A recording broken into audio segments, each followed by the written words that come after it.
Queridos irmãos e irmãs, boa noite a todos. Mais uma vez, nós continuamos aqui a nossa conversa de fé.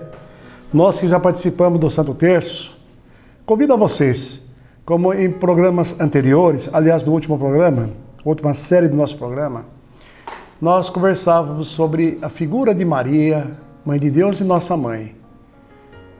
E a nossa veneração a Maria, totalmente diferente de adoração, e o nosso amor filial com a Mãe de Jesus. Vamos continuar um pouco mais essa conversa, é uma conversa agradável, né? Falar da Mãe de Jesus para nós católicos, apostólicos romanos, nunca é demais. Vamos continuar nessa conversa para a gente adquirir um pouco mais de aprofundamento na nossa fé, que é o nosso programa, né?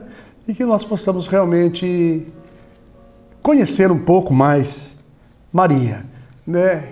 A gente só ama aquilo que a gente conhece. Nós possamos conhecer um pouco, então, Maria e a sua importância para nós como cristãos católicos apostólicos romanos.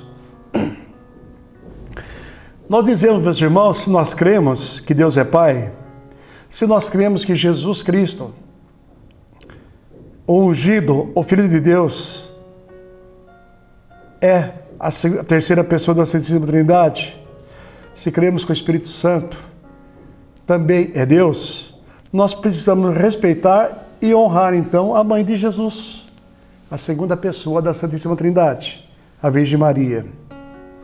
Se nós cremos que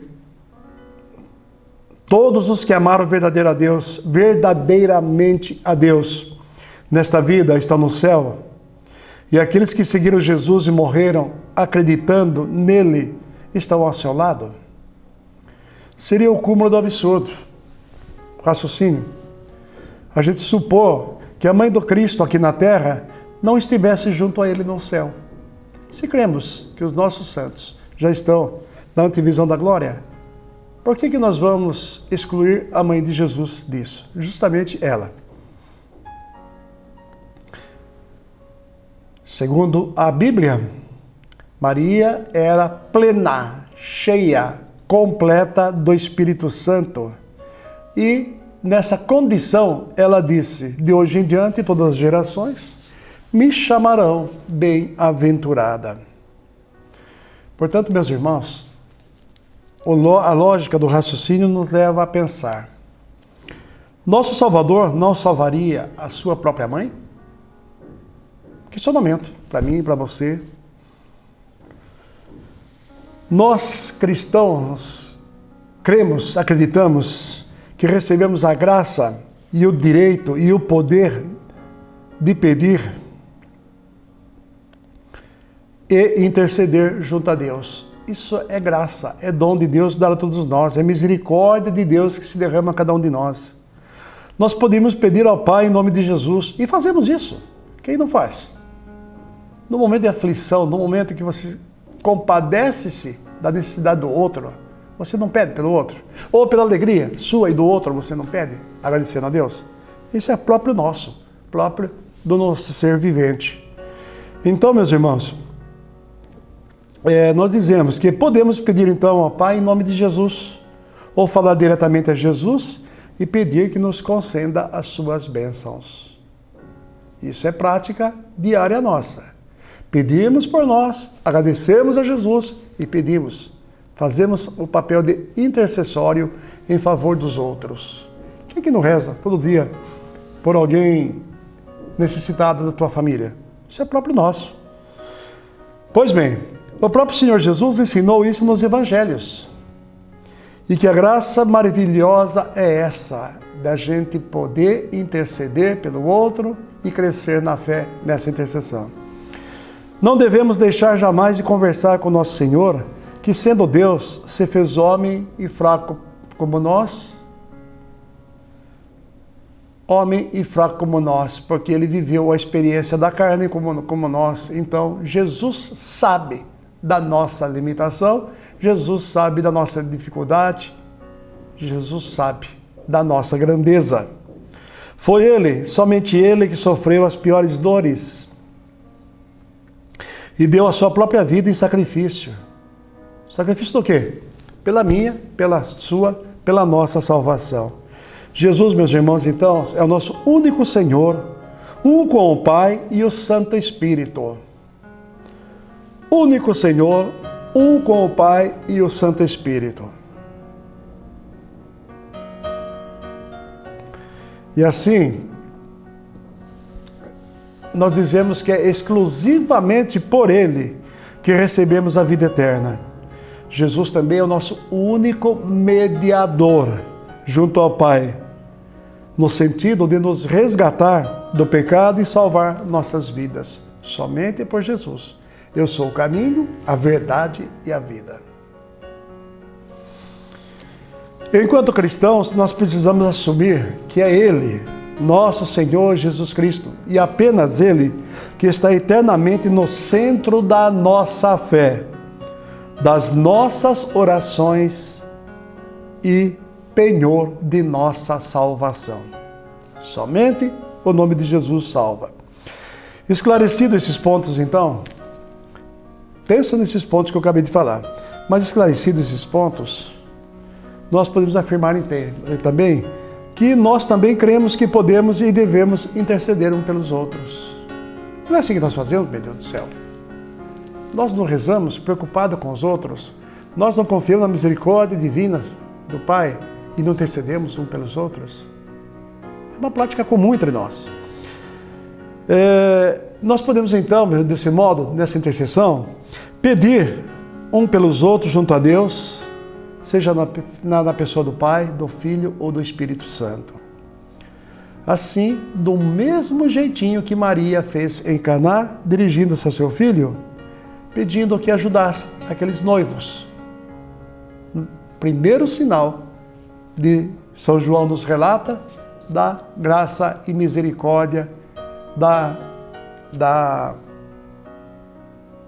como diz assim, concreto da ação de Jesus entre nós. Pois bem, Maria assim o fez e nós vemos que Jesus a atendeu. Maria pediu, Jesus atendeu. Cremos que Maria, portanto, meus irmãos, que é nossa mãe, Maria que é nossa companheira, nossa irmã de caminhada, nós católicos romanos, ela pode também pedir por nós ao seu Filho amado. Agora que ela está na eternidade, isso é dogma de fé para nós, em perfeita comunhão com teu Filho e a Santíssima Trindade. Então Maria pode interceder por nós, Maria pode pedir junto a teu Filho por nós. Cremos nisso.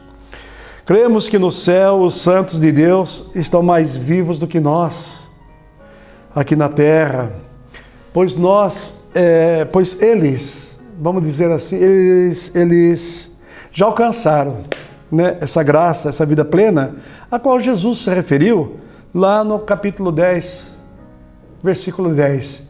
Eu vim para que todos tenham vida e vida em abundância. E pode nos ouvir, os santos podem nos ouvir, assim como Maria foi a primeira cristã, o perfeito modelo de fé, de confiança em Jesus. Maria que foi a testemunha fiel de tudo o que se passou na vida dele, desde antes do nascimento, desde antes da encarnação do Senhor Jesus entre nós, desde antes da sua presença física, carnal no meio de nós, até a sua morte. Então, Maria foi a testemunha fiel de Jesus desde a encarnação até a tua morte e morte de cruz. Portanto, nós costumamos dizer, e eu acho que você concorda comigo, de Jesus, Maria entende. De Jesus, Maria entende. Então, meus irmãos, ela não é uma mulher qualquer, como ouvimos certas vezes dizer por aí. Uma blasfêmia dessa. Não foi por acidente, nem por sorte, que a graça tremenda que aconteceu em sua vida. Não foi acidente, não foi por sorte. Claro, foi misericórdia de Deus, mas segundo o desígnio, segundo o plano de Deus de salvação por mim e por você. Não é todo dia que uma virgem recebe o aviso de um anjo. Uma coisa, entre aspas, para nós hoje absurda, né? De que será mãe do Filho de Deus. Isso uma única vez aconteceu. Não é todo dia que uma mulher fica grávida por obra especialíssima, direta de Deus, obra do Espírito Santo. Não é todo dia. Não é banalizar, não é corriqueiro. Não é qualquer mulher, entre aspas, que gera e educa alguém como Jesus Cristo, nosso Deus. Tudo isso nós tiramos a conclusão porque nos aprofundamos um pouco mais e lemos e buscamos a compreensão da palavra de Deus segundo a nossa doutrina, segundo os nossos ensinamentos, através de nossos bispos, né? Então, meus irmãos, nós podemos dizer, é por tudo isso que nós, cristãos católicos, dizemos, não é pecado chamar Maria a Mãe de Deus. Santa Mãe de Deus, rogai por nós. Nós afirmamos a cada dia. Portanto, meus irmãos, sendo Jesus Deus, Maria sendo a sua mãe, quando nós nos referimos a ela chamando assim Mãe de Deus, nós honramos devotamente, piamente a memória de Maria, mas honramos devota e piamente a memória de Maria, mas a Jesus nós glorificamos. Por Maria, nós glorificamos a Jesus, reafirmando todas as vezes que Jesus Cristo é Deus. Conclusão nossa. Quem se nega a dizer que Maria é mãe de Deus, renega a divindade de Jesus. Simples assim. Conclusão nossa. Assim como está escrito, Maria foi a escolhida desde o princípio dos tempos, porque o sopro de Deus pairou de maneira especial sobre ela. A vida que nela foi gerada era nada menos que a vida do próprio autor da vida. A vida que nela foi gerada era nada menos a vida do que o autor da vida. Isso é mistério, isso é sagrado, isso é sacramento, isso é divino, isso é bonito, isso é admirável por nós. Como podemos então, diante de todas essas evidências, como é que nós podemos então se negar a honrar Maria? Como podemos se negar a lhe proclamar bem-aventurada a cheia de graça? Quem somos nós para negar tal honraria à Santa Mãe de Deus, Mãe de Jesus e nossa Mãe? Nós podemos, então, meus irmãos, imaginar os risos, as brincadeiras, as lágrimas também, as preocupações que ela teve com seu filho, com seu filho divino, o menino Jesus, no corriqueiro do dia a dia ao lado do Senhor. Não se esqueça que Maria foi mãe de uma criança, carnal como nós, com o mesmo espírito nosso, humano, foi Jesus. Então, podemos imaginar Maria no dia a dia, sabendo da sua condição especial, o seu dia a dia com o menino Jesus, do qual ele com certeza não foi criado numa redoma, mas ele viveu a sua vida carnal e como filho de Maria e de José. Crescia em sabedoria e em graça diante de Deus, sob o quê? A orientação, sobre a vigilância, sobre a segurança do lar de Nazaré, Maria e José. Jesus, Maria e José, nossa família, vossa é. Pois bem, então, meus irmãos, essa convivência leva a gente a pensar assim que ninguém, mas ninguém teve maior escola de espiritualidade do que Maria. Concorda ou não? Ela viveu 33 anos com Cristo. Aliás, 33 anos e 9 meses, né? Com Jesus. Os apóstolos, ao qual nós devemos a nossa fé, somos católicos apostólicos, ao qual pela fiel transmissão e compreensão do evento Jesus materializado, né, encarnado entre nós, o Filho de Deus encarnado entre nós, esses apóstolos que transmitiram para nós de modo tão fiel, né, tão rigoroso, e pelo qual, por essa transmissão, essa fé chegou até nós, viva e eficaz, renovada a cada dia entre nós, esses apóstolos ficaram no máximo 3 anos com Jesus. Maria viveu 33 anos e 9 meses. Quem mais poderia dizer então que conhece a Jesus? Então vamos reafirmar novamente. De Jesus, Maria entende. Meus irmãos, se nós acreditamos na palavra e na santidade dos apóstolos, que foram os autores da Bíblia, então como duvidar de Maria, a mãe do meu Senhor e do seu Senhor? Se como pela nossa fé católica cremos devotamente, piamente, na transmissão dos apóstolos que chegou até nós, como que vamos duvidar de Maria? Não é possível para nós essa dúvida. Pois bem, vamos continuar nossa conversa. Se Maria tivesse escrito um evangelho, seria sem nenhuma dúvida o evangelho mais digno de crédito.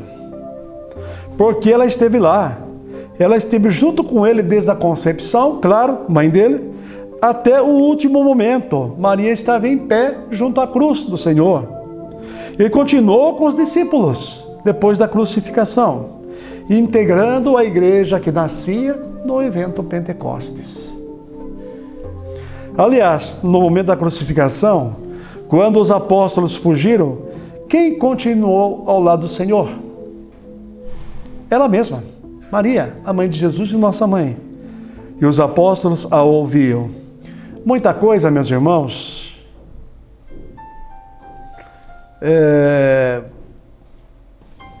devia Maria ter contado aos apóstolos. Não acham isso? Ela deve ter contado muitos detalhes da vida do Senhor, do dia a dia. Senão, como poderiam eles saber, principalmente Lucas, para escrever os evangelhos, para relatar, como Lucas relatou, certos detalhes dessa infância. Meus irmãos, nós vamos parando por aqui. É uma conversa salutar, uma conversa empolgante, uma conversa gostosa, conversa de fé, conversa de quem tem fé para quem quer crescer na fé. Nós possamos, meus irmãos, então, continuar amanhã essa série, que possamos a cada dia, então, a gente crescendo nessa devoção, através do conhecimento realmente, para que possamos dar testemunhos como autênticos filhos de Deus, filhos devotos de Maria, a mãe de Jesus.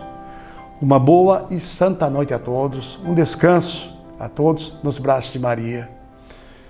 Abençoe-nos o Deus Todo-Poderoso, o Deus que é Pai, Filho e o Espírito Santo. Amém. Salve Maria.